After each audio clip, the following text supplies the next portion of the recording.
নমস্কার। আজ আমরা ইউজি ফার্স্ট সেমিস্টার এক্সামিনেশন 2020 যে পেপারটা রয়েছে সিসি ওয়ানে Jio tectonic and Jio morphology এর 2020 সালের প্রশ্নপত্র নিয়ে আলোচনা করবো। এটা সম্পূর্ণ ইউনিভার্সিটি অফ কল্যাণীর অন্তর্গত যে সমস্ত কলেজ রয়েছে সেখানে কোশ্চেন এটা। তো তোমরা এটা দেখো ইউনিট ওয়ানের যে পার্টটা রয়েছে সেই ইউনিট ওয়ানের যে ফার্স্ট পার্ট রয়েছে সেটা হচ্ছে জিও টেকটনিকের পার্ট। ওকে, জিও টেকটনিকের পার্ট আছে। এই জিও টেকটনিকের পার্ট থেকে 20 মার্কসের কোশ্চেন আসে। তো 20 মার্কসের কোশ্চেন কী আসে, ফার্স্টে তোমরা দেখো বলেছেন যে রিলে ওয়েভ কাকে বলে, তারপরে বলেছে রিভার্স ফল কি অর্থাৎ বিপরীত চ্যুতি কাকে বলে সেটা করতে বলেছে। অ্যান্ড থার্ড বলছে what is meant by the term line of compensation of isostasy, অর্থাৎ লাইন অফ কম্পেনসেশন যেটা কি সেটাকে ব্যাখ্যা করতে বলেছে। তারপর বলছে হোয়াট ইজ ফল স্ক্র্যাপ, সেটা ব্যাখ্যা করো ফল স্ক্র্যাপটা। তারপর বলছে হোয়াট ইজ ডিপ, এটাকে তোমাদের ব্যাখ্যা করতে হবে। ওকে, এটা প্রশ্ন দেওয়া আছে। এর সাথে তোমাদের আরও যে কিছু 2 নম্বরের প্রশ্ন করতে হবে। দেখো 2 নম্বরের দুটো কোশ্চেন আছে, তার মধ্যে তোমাদের এই দুটোর মধ্যে যে কোনো একটা করতে হবে। একটা বলেছে give the concept of Benioff zone, অর্থাৎ বেনি অফ জোনের কনসেপ্টটাকে ডেসক্রাইব করবে। এক্ষেত্রে তোমাদের আমি বলে দিই বেনি অফ জোনটা কি। বেনি অফ জোন হচ্ছে যখন দুটো পাত, অর্থাৎ একটা হচ্ছে তোমরা এই ডায়াগ্রামটা এখানে দেখানো হচ্ছে, দেখো একটা তোমার হচ্ছে ভারী পাত, অর্থাৎ হচ্ছে একটা তোমার মহাসাগরীয় পাত এবং আরেকটা হচ্ছে তোমার মহাদেশীয় পাত। যখন পরস্পর সংঘর্ষে আসবে, অর্থাৎ মহাসাগরীয় পাত এদিকে আসছে এবং মহাদেশীয় পাতটা এদিকে যাচ্ছে, তখন এদের দুটোর মধ্যে যে একটা অ্যাঙ্গেল তৈরি হচ্ছে, এই যে এই অ্যাঙ্গেলটা তৈরি হচ্ছে, এটা তোমার প্রায় 40 ডিগ্রি থেকে 45 ডিগ্রি অ্যাঙ্গেলের মধ্যে প্রবাহিত হয়, সাবমার্স করে।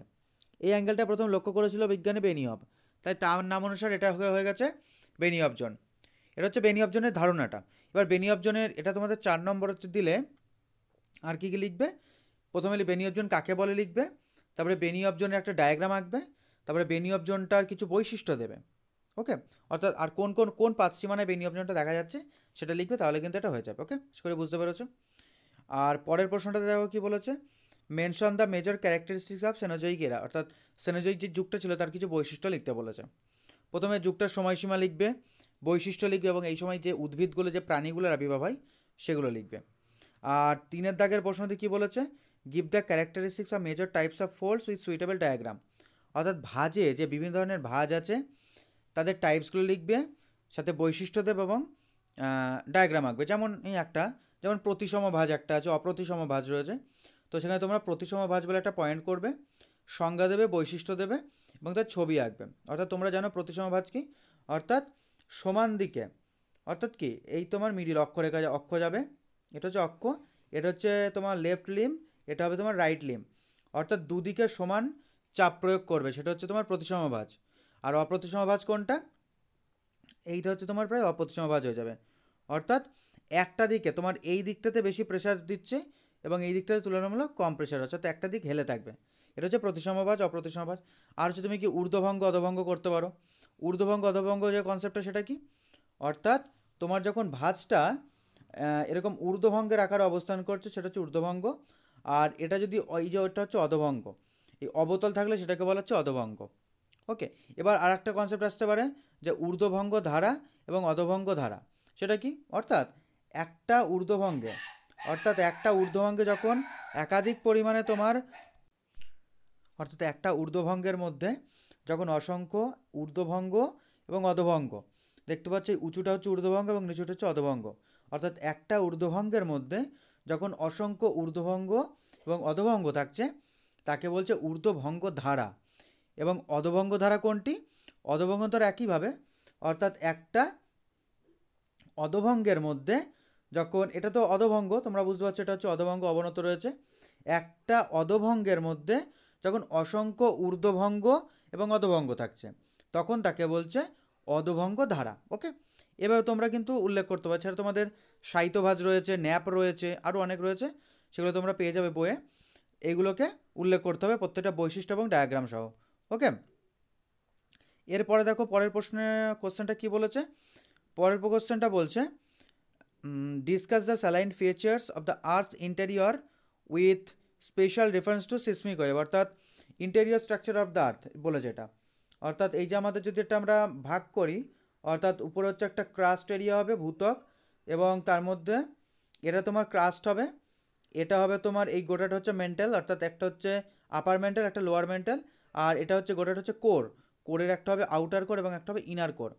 প্রত্যেকটার বৈশিষ্ট্য, তাদের মধ্যবর্তী যে বিযুক্তি রেখাটা রয়েছে সেটাকে উল্লেখ করতে হবে, উইথ ডায়াগ্রাম দেবে। ওকে, এটা হয়ে যাবে। আর দেখো আমাদের ইউনিট টুতে কী বলছে, ইউনিট টুতে কিন্তু আমাদের জিওমরফোলজি থেকে দিয়েছে 40 নম্বরের কোশ্চেন। এখানে ফার্স্টে দিয়েছে টম্বোলো। What is টম্বোলো? টম্বোলোটা কি জানতে হবে? টম্বোলো হচ্ছে এটা মূলত তোমাদের সমুদ্রের সঞ্চয় কার্যের ফলে একটা গঠিত ভূমিরূপ। অর্থাৎ একটা যদি তোমাদের সামুদ্রিক এলাকা তৈরি হয়, অর্থাৎ এটা যদি তোমাদের ল্যান্ডফর্ম হয় অর্থাৎ উপকূল হয়, আর এটা ধরো পুরোটা সামুদ্রিক এলাকা, এটা পুরো সামুদ্রিক এলাকা। এবার এই ল্যান্ডফর্ম থেকে সমুদ্রের মধ্যে ধরো একটা দ্বীপ আছে, এটা হচ্ছে ধরো একটা দ্বীপ। ওকে, এটা একটা আইল্যান্ড, সমুদ্রের মধ্যে কিন্তু একটা তৈরি হচ্ছে, এটা একটা আইল্যান্ড ধরে নাও, এবং এটা হচ্ছে কোস্ট, অর্থাৎ এটা হচ্ছে উপকূল। ওকে, এটা হচ্ছে তোমাদের উপকূল, হচ্ছে এটা হচ্ছে উপকূল।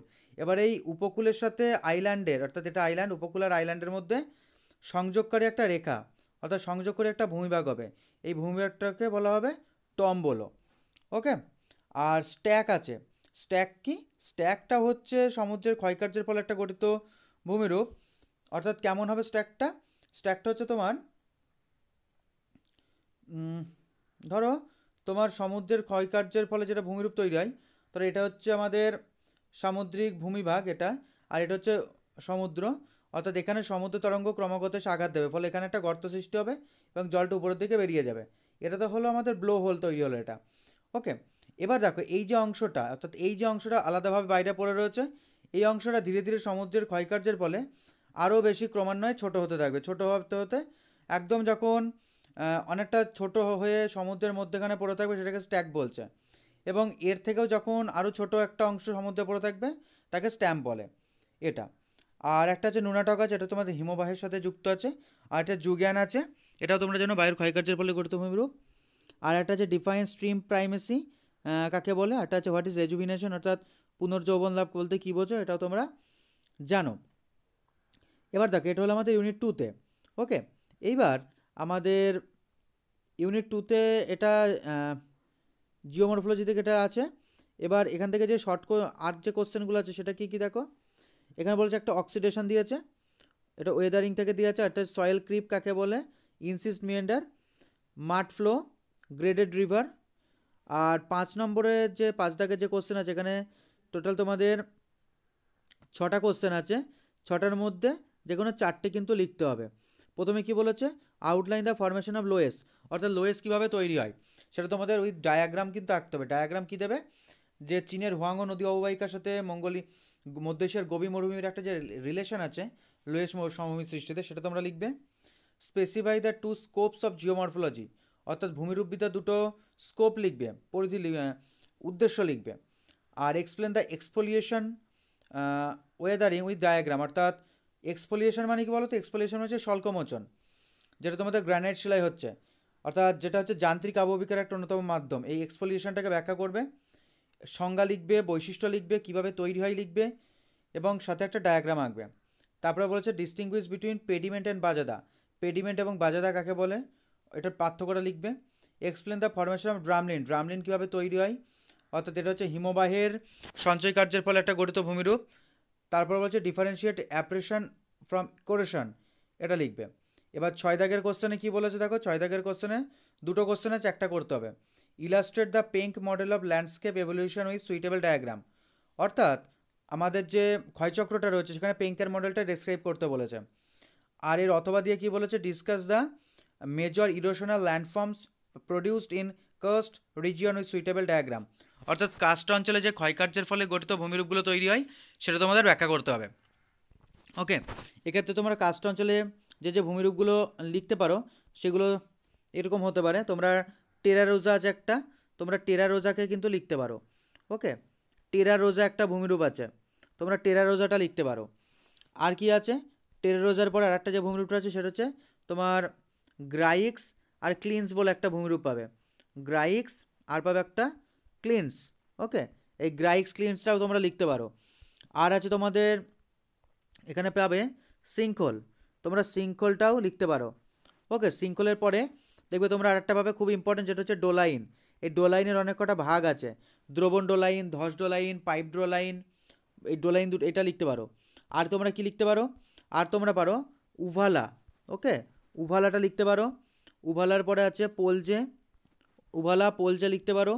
আর এই উভালা বা পোলজের মধ্যে যে বড় বড় গর্তের মধ্যে ছোট ছোট ঢিবির মতো হয়, সেটা হচ্ছে হামস। তোমরা কিন্তু হামসটা উল্লেখ করতে পারো। এগুলো সব ইরোশনাল ল্যান্ডফর্ম।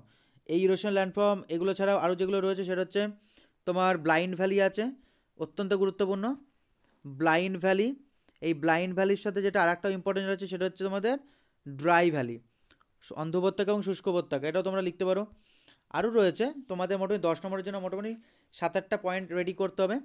আর তোমাদের কাস্ট উইন্ডো আছে, অর্থাৎ কাস্ট জানালা, কাস্ট উইন্ডোটা তোমরা লিখতে পারো এক্ষেত্রে। ওকে, কাস্ট উইন্ডো এইগুলো তোমরা মোটামুটি লিখে দিতে পারো, কোনো অসুবিধা নেই। আর এটা তো তোমাদের ইরোশনাল ল্যান্ডফর্ম বলেছে, তাই তোমাদের ডিপোজিশনাল ল্যান্ডফর্মগুলো দরকার নেই। ওকে, এইভাবে তোমরা এগুলো লিখে দিতে পারো, কোনো অসুবিধা নেই। তাহলে দেখা হবে তোমাদের সাথে পরবর্তী ভিডিওতে। তোমরা ততক্ষণ এগুলো রেডি করে নিও এবং কোশ্চেনগুলো দেখে নিও তোমরা।